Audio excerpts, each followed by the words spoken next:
kasi payout? AX? AX, sir. Tupad. Ganyan, sir. Magkanong kinaltas mo? For 5,000, kaltas ng 4,000. 1K lang sa beneficiary. Then 10,000, ganyan. And then, 5K? yes, sir. 4K, mabalik sa amin. Saan sa'yo, mabalik. So, gano'n ka nakalagay pera na hawakan mo, nakaltas mo? Yes, sir. Ako mag-collect. And then, i-turn over ko sa head namin, which is si Ma'am Fair. Kasi siya yung Mayaman niya si Ma'am Pierre ngayon. hindi ko pa alam, sir. Gano'n? Wala na. Estimate mo, estimate. Sa tagal mong nagkakaltas, mga magkanong halaga na kaya na-remit mo kay Sir, to be honest, Pierre? I cannot disclose the money amount that they were collected already kasi You are under oath. Ha? Tinatanong kita ngayon. Talaga ito na kinaltasan ng 8,000, 1,000 lang, 9,000, 1,000 lang yung binigay. So, balik tayo dito. Okay na tayo. Thank you, Balikan Mr. muna natin Chair. ito ha, para matapos natin. Mayla, meron ka pang idagdag doon sa sinasabi mo? Yung kaibigan ko po, may chinat po siya sa akin. Chinat. Opo. Kailan? Nung ano po, nag-send po ako ng may screenshot po ako dito. Kailan yan?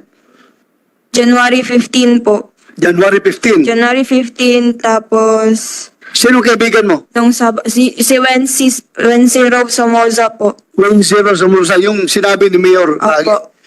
Ano sinabi niya?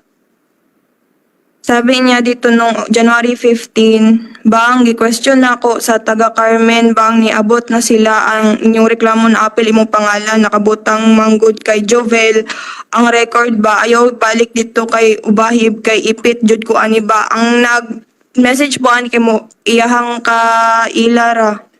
Pero wala po ko hindi ko po kilala kung sino yung nag-message nito. Finorward niya lang po sa akin. Pakiulit, marunong ka man mag-Tagalog. Sige nga, itagalog mo para ma-record dito. Sige, itagalog mo yung sinabi mo kaya na. Bang, question ako sa Carmen. Question ako sa Carmen. Kasi Meaning, tinanong siya ng taga Carmen LGO. hindi po naka-specific Carmen lang po yung nakalagay. So, paano sabi? Question siya ng Carmen. Kinestyon ako sa Carmen. Sa Carmen. Kasi umabot na sa kanila yung reklamo nyo, yung pangalan mo kasali. So, ang nagsabi niya si Wincy. Yung nag-message po kay Wency. Yung nag-message kay Wincy. Opo. Okay, tapos? Tapos nung Sabado po, nag-chat siya ulit sa akin. Sabi niya, may tumawag ba sa Yumi? Sabi niya sa akin, tapos siya. Kasi hindi ko na lang itutuloy yung reklamo ko kasi may ibibigay daw sa kanila na waiver. Waiver. Papapirmahan daw po. Means po daw nun, ititigil daw po nila yung reklamo. Kasi marami na daw po na taga-Kamiling and Alihal. Then may sinabi din po siya na hindi na talaga natin makukuha yung 9K na kinuha sa atin. Yeah, go ahead, Governor. Kagabi po, Your Honor, nag-report na po yung iba, nag-text sa mga staff ko na pinupuntahan po sila bahay-bahay. Lahat yung mga nag-execute ng affidavit na para sinabihan na i-withdraw na yung mga affidavit nila or maging delikado. Kaya takot itong mga complainant, Your Honor, kasi pati mga pamilya nila pinupuntahan na. At sabi ko sa kanila, huwag kayong matakot dahil protected tayo sa Senate. Nandiyan si Senator Ronald Bato, nandito ang ating Philippine National Police, Philippine Army, mga senators. Isabi nyo ang katotohanan, huwag kayong matakot sa tumatakot sa inyo. Meron ba nanakot sa inyo? Meron? Sino? Sige, salita kayo. Magsabi ka kung Sige, sabihin nyo. sino nagtakot sa inyo. Si Ana. Good morning. Good morning po, Mr. Chair. Yes, go ahead. In my case po, hindi po ako beneficiary. Ha? Hindi po ako beneficiary. Dati Tapos? po akong staff po. Ha? Dati po akong staff under sa Vice Gov Office. Staff ng Vice Gov Office. Po. Sir, klaro, Anong trabaho mo sa Vice Gov Office? isa sa mga ano po, in short, kami po yung nagko-collect ng, ano po, yung halimbawa 10,000, And then the 9 or 4,000 is ibibigay po sa amin. Sir, actually, ako personally, ayokong mag-involve dito, sir, kasi wala na ako sa under ni Vice Gov, Sir Oyo. Sandali. Vice Gov Oyo, do you confirm na dati mo ito yung staff? Ilapit ang kwan, Mike. Hindi ko mamukhaan, Sen. Ikaw mo na, pakita para kaalaman. Oh. Yan, hindi mo dating staff yan? Si Monmon, sir. Mon. Mon. Dugay naman siya wala, sir. Kato na Apo. Kano sa ka nag-resign, Mon? Clarify ko lang, sir. Nag-resign ako last December 2022. Okay. Apo, hindi na ako nag-renew by January 2023 kasi personal, kasi nag-review ako. Ah. Sir Oyo, mangayil ako dispensa, no, kay, magbisaya lang ko, sir, no, kay gusto na ako ma-express gid ako ang ako personally, dili ko gusto ma-involve ko anino, kay dili ko gusto samok and naabang po ko'y personal life. But, naan namang threat sa ako, sir, nga actually ma-provide na ako, na-chat sa ako ba na kauban po na ako sa work, na i-quote na ko nga ningon nga dili may gusto ayaw hulata ay na-show sa sir sa screen, ayaw hulata nga kami mohipos nimo ana naman ang so monto ako motivation ako wala ko kay Sir Oyo kasi nagtrabaho naman ko ato sa Yaba personally wala ko ingon na ni apil-apil ko diri kay Sige, kadali lang ha. Anong laman yan? Cellphone mo yan? apo Basahin mo nga. okay, sir. Pwede ba ma-enlarge please, technicals?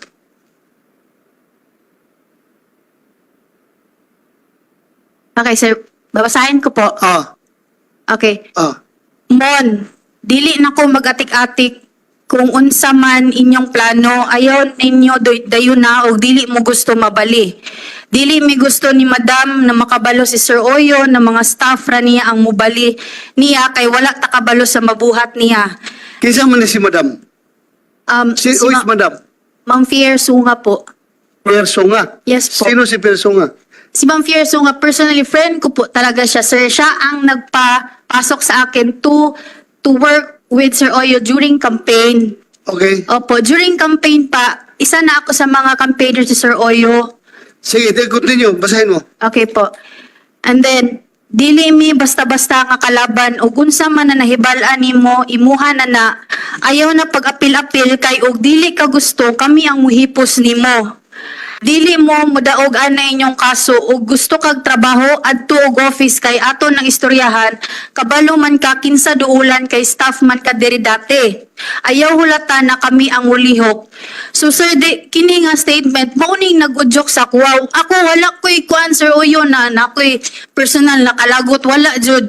Kini nga statement mo na ni ako ang kuan ba nga naman nga wala naman ko dito dili na ko connected and isa pa ako personally daghan ko og aminado ko sir Mr. Chair nga na ako'y mga na-recruit jud na daghan kog na-recruit Kung nga kaya mo itagalog, ay, Tagalog. marami ako na-recruit po na maging beneficiary, mga friends ko, classmates, even my relatives, may agaw, may cousin po, uncle, involved sila. Pero, na-question din ako dati, bakit daw babawasan, like 5,000, ibabalik yung 4,000. Ako naman, as a staff, syempre, sinabi ko, under the command of the higher, mo lang ang instructed sa akin po. So, wala ko'y kanang kuan nga, kanang mga personal issue. Mo lang man ang sugo, good sir. Mo lang ang instructed sa akin ba, sa mga head. So, Sinong instruction? Kaninong instruction? Ma'am Fier Sunga po, Persunga, ano instruction niya? na yun po, during payout, yung Kumsek, you invite Persunga. Andito ba si Persunga? No, sir. No, sir. You invite hearing. She is not also connected in the Vice Governor's office, sir. Ano siya? Wala, hindi siya Wala? connected sa Vice So, hindi pala konektado. Your Honor, excuse me po, Your Honor. So, Yeah, yung payout sa Asuncion, nandun po si Persunga. Si Persunga, hindi po siya registered sa Vice Governor Office, pero personal siya na staff ni Vice Governor Oyuoy. Lahat ng payout under office ni Vice Governor, siya po ang nandoon. At Governor po ako, Mr. Chair, siya po ang inuutosan ni Vice Governor Oyoy na pupunta po sa office kung may mga for approval kami sa legislation. Hanggang ngayon, So, dyan po. just for the record, Vice Gov Oyoy, do you confirm na in any way, officially or unofficially, connected sa iyo ito si Persona? Yes, Yun sir. ang gusto natin ma-establish nyo. Yes, sir. But Yes. I would like just to ask, sir, kay nakuha naman yun, na take up naman mangutan na lang unta ako kung unsa gyud ang Mr. connection sa kung ano talaga ang connection ng yung statement ni Mon sa tawag nito allegations dito. Ang tinanong ko lang sila kung sino ang nakatanggap ng threat kasi being the chairman of the Senate Committee on Public Order, I am also makonsensya ako kung because of this hearing magiging under threat itong mga tao na ito. At yun nga, sumagot siya si Ana na nakatanggap daw siya ng text. Kaya sinong sender ng text na yon? Yung may nakalagay doon, Jerome? Opo, sir. Sino si Jerome? Si Jerome Daet po, sir. Kasamahan ko po siya. Staff din siya under Vice Gov office. And then, nagtataka lang ako, sir, kasi yung account na ginamit niya para makapag-chat sa akin is dummy account. New, siya, sir, new Facebook account na nagawa lang. So, No Facebook account. yes, sir. Bakit nag-appear dyan, Jerome? Yes, sir. So, kilala mo kung sino si Jerome? Yes, sir. Personal friend ko talaga siya, sir, kasi magkasama kami sa Then, connected din kami sa messenger, my original messenger. So, nagtataka ako kung bakit pa gumawa siya ng dummy account, which is yung ginamit niya para makapag-chat sa akin.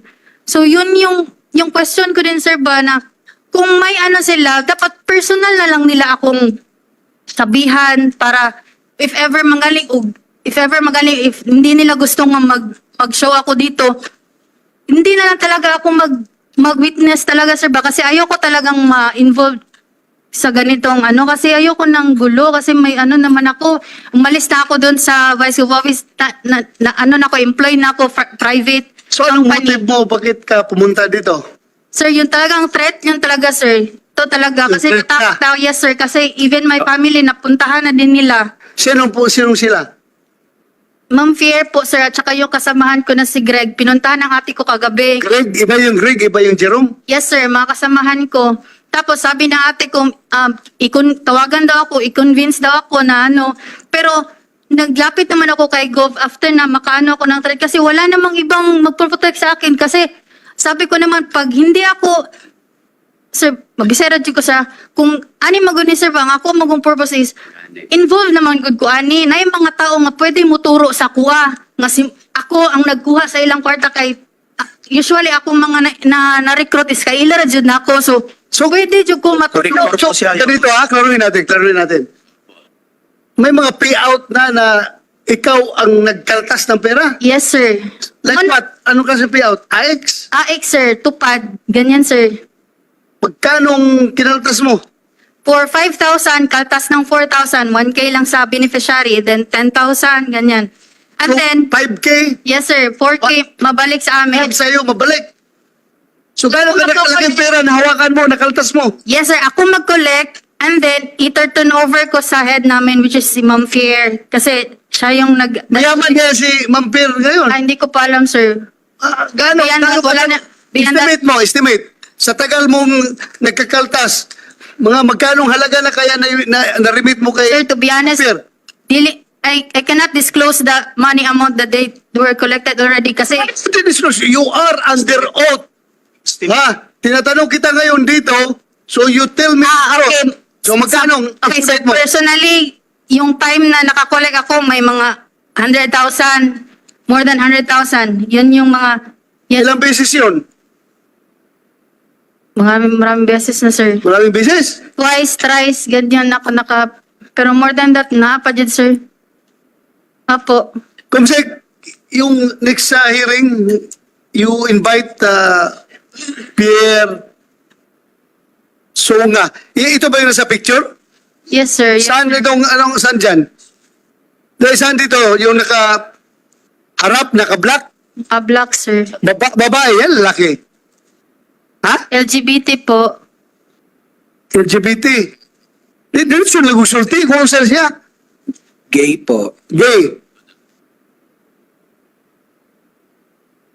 Thierry ang pangalan. Yes, sir. Pierre po.